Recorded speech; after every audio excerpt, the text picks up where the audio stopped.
Bienvenue les Fortis, bienvenue sur la toile, une nouvelle fois. Aujourd'hui, j'avais envie de vous parler d'un tout petit film qui est tombé récemment sur Netflix et que j'ai beaucoup aimé, Old People. Mais à travers ce simple film sans prétention, cette toute petite péloche, c'est surtout cette apparente montée en gamme de Netflix et des autres services de streaming dont j'avais envie de vous parler aujourd'hui. Alors oui, quand Netflix est arrivé sur le marché, moi j'ai été plutôt déçu.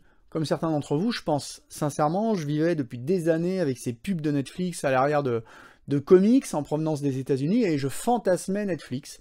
Quand Netflix est arrivé en France, je me suis dit, oh, le catalogue qu'il y a sur Netflix, ça va être dingue. En plus, moi, je suis très friand de petites séries B, de péloches d'horreur. Donc, quand j'ai vu débarquer Netflix, je me suis dit, mais ça va être complètement fou. Et puis là, douche froide, douche très très froide, parce que quand est arrivé Netflix en France, j'ai trouvé qu'il y avait qu'un fond de catalogue assez pourri, pas grand-chose à se mettre sous la dent. Alors, bien évidemment, pour toutes les personnes qui n'ont pas à leur disposition, comme moi, une belle collection de CD, de DVD, de Blu-ray, de 4K, tout ce que vous voulez, forcément que Netflix, pour le prix d'un abonnement, vous avez de quoi vous mettre sous la dent. Il y avait quand même déjà à l'époque des trucs pas mal, sincèrement, mais moi j'avais déjà tout vu, quasiment tout vu, et il y avait surtout pas de surprise.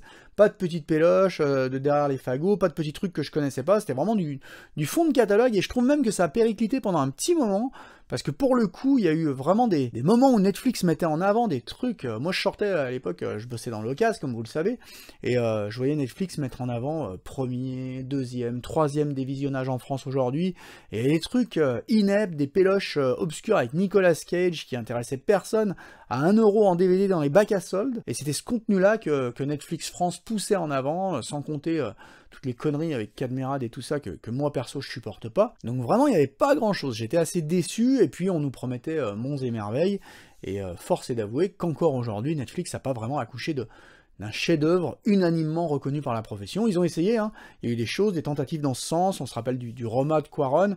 Moi personnellement j'ai pas été super emballé.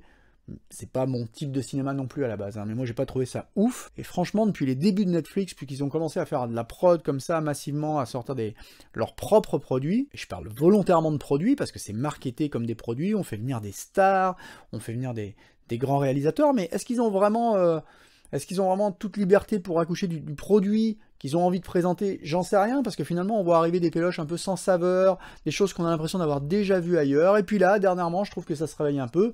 Jusqu'à présent, moi, si vous me demandez mon avis, et ça vous le savez sans doute, sur ce que j'avais vraiment aimé des productions Netflix, j'avais adoré par exemple Le Bon Apôtre, Apostle de Gareth Evans. Je trouve que c'est un film brillant, une espèce de métaphore écologique absolument dingue, déguisé en film d'horreur. J'avais trouvé ça vraiment mais couillu de la part de réalisateur de The Raid, j'attendais pas ça, c'est vraiment excellent. Et il y a 2-3 autres trucs comme ça qui sont bons, mais à part vraiment ce film, où je me suis dit, ouah, celui-là, j'aimerais bien l'avoir en 4K, il y a peu d'autres choses qui m'étaient restées en tête, et qui m'avaient laissé un souvenir impérissable. Il y avait des bonnes péloches, mais voilà, des trucs avec Chris Hemsworth, sympa, des petits actionneurs, bourrins, par-ci par-là, mais pas grand-chose de vraiment mirobolant. Et certains d'entre vous le savent, vous me le dites assez dans les commentaires, ouais, ça c'est de la petite série B et tout, mais moi c'est ce que j'aime. J'aime la petite série B. Je pense qu'en cinéma, comme en musique d'ailleurs, il y a beaucoup de choses qui ont déjà été faites. Donc aujourd'hui, on essaye de faire du neuf avec du vieux, on en a déjà parlé, mais franchement, ça fonctionne rarement. Moi, ce que j'aspire en tant que spectateur, quand je vais dans une salle, quand je regarde un film, ou même quand j'écoute un disque, c'est quelque chose de classique, mais très bien fait.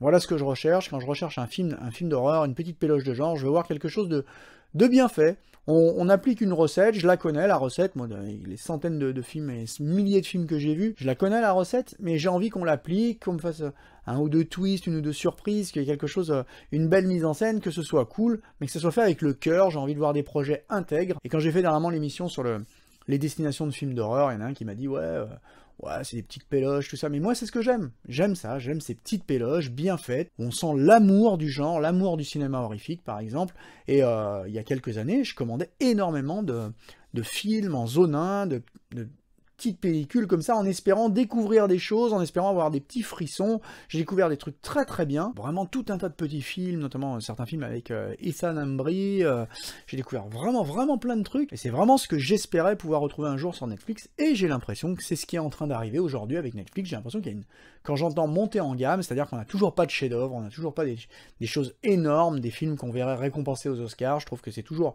un peu télévisuel, mais par contre dans le domaine de la petite série B, tout pays confondu, je trouve qu'on commence à voir arriver des choses intéressantes. Dernièrement, j'ai vu Lou, par exemple, je pense que vous l'avez vu aussi. C'est un film qu'on doit à Anna Forster.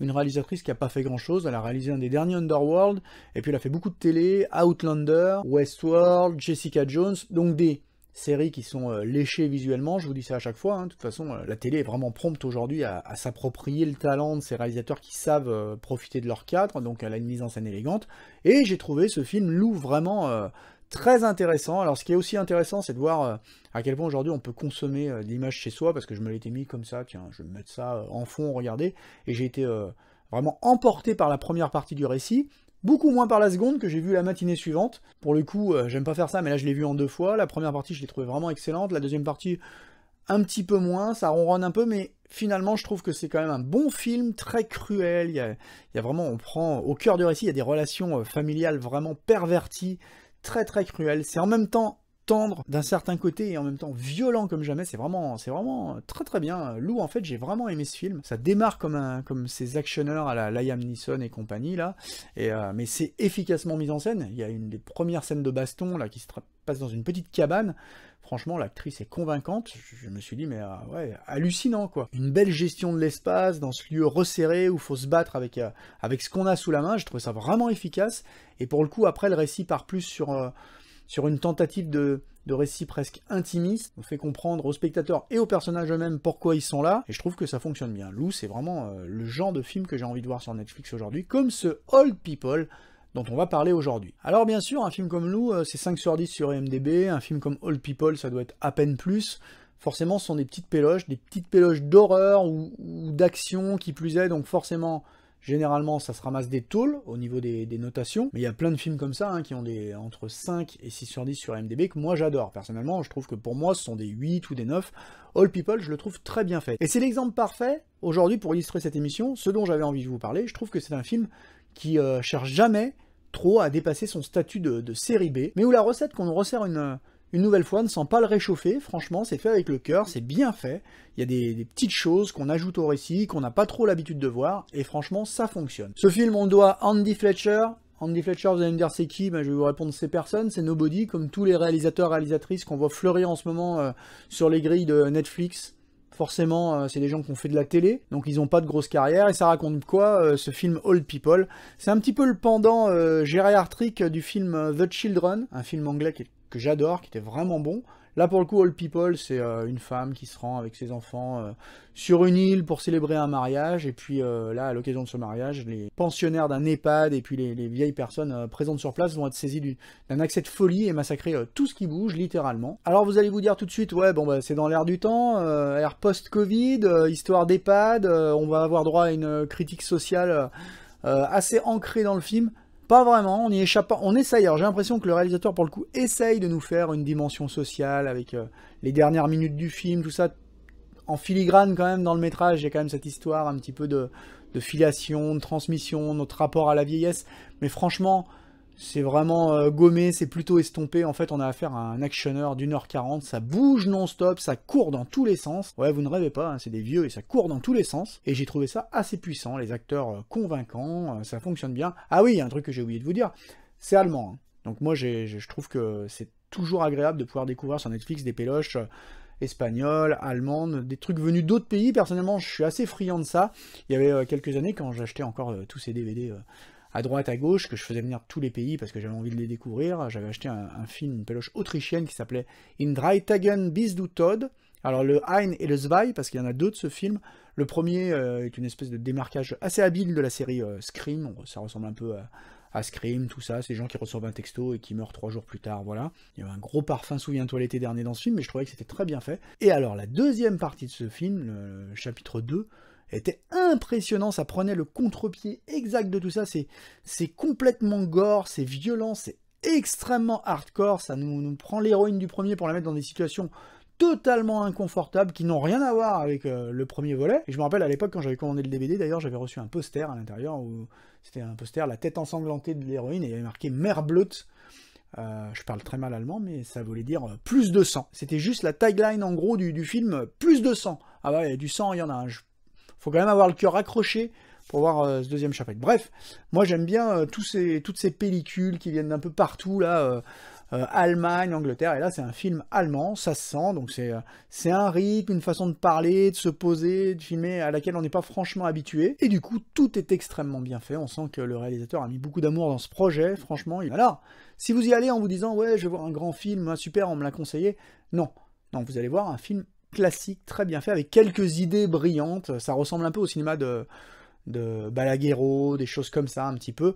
Vous avez des idées que je trouve vraiment bonnes. Pour le coup, vous avez cette espèce de Terminator, vous allez tout de suite voir de quel personnage je parle si vous voyez le film, qui est un vieux qui débarque et qui est inarrêtable, une espèce de force de la nature, il prend tout ce qu'il a sous la main pour massacrer les gens, il est incroyable. Il y a cette espèce de mariée aussi, cette vieille dame avec son voile qui traverse le film comme un fantôme, c'est très élégant, très bien filmé, c'est très beau, il y a une espèce de cruauté et de violence tout le long, mais en même temps au milieu il y a des passages, des espèces de tableaux que je trouve vraiment réussis, et vous savez que j'allais vous le dire, il y a beaucoup de cœur dans ce film, parce que moi c'est ce qui me touche, j'aime avoir des personnages qui existent, qui transcendent un peu leur statut de personnage unidimensionnel, on vous met là la mariée, les enfants, bah non, ça fonctionne, il y a de beaux rapports familiaux, et là-dessus le film réussit son pari, c'est un petit peu un récit du coup qui devient intimiste, on s'attache à ces personnages, on n'a pas envie forcément qu'ils finissent en chair à pâté. Il y a vraiment de beaux moments dans la fin du récit, vous savez, généralement dans ce genre de film, il y a toujours 3 actes très clairement définis, vous avez le premier acte, l'exposition, on vous présente la situation, deuxième acte, déroulement du récit, et puis le troisième acte qui est le plus casse-gueule, c'est toujours difficile, c'est soit là où il y a le twist, là où on a la résolution du conflit, ça fonctionne plus ou moins bien, là je trouve que ça fonctionne très bien, hein. C'est une fin douce amère, c'est vraiment tendre au milieu de la violence, et tout au plus, on pourrait reprocher à ce film ce côté un petit peu film de zombie, forcément, le syndrome qui frappe un peu tous les films dès qu'il y a une infection, dès qu'il y a un truc, forcément il y a un moment où ça court dans tous les sens, la bave aux lèvres pour essayer d'attraper les héros. Il y a 2-3 moments comme ça, mais franchement, ça n'a pas gâché mon plaisir. J'ai vraiment aimé ce film du début à la fin, j'ai même presque envie de le revoir. Si ça venait à sortir sur support, genre 4K, tout ça, moi, franchement, je serais assez client. C'est extrêmement beau, alors je vous dis souvent ça, la mise en scène aujourd'hui, n'importe qui peut réaliser de bons films, c'est vrai, mais il y a quand même un soin particulier à apporter au cadre, c'est quand même très élégant dans la mise en scène, et franchement, au final, des péloches comme ça, bah, moi, j'en redemande.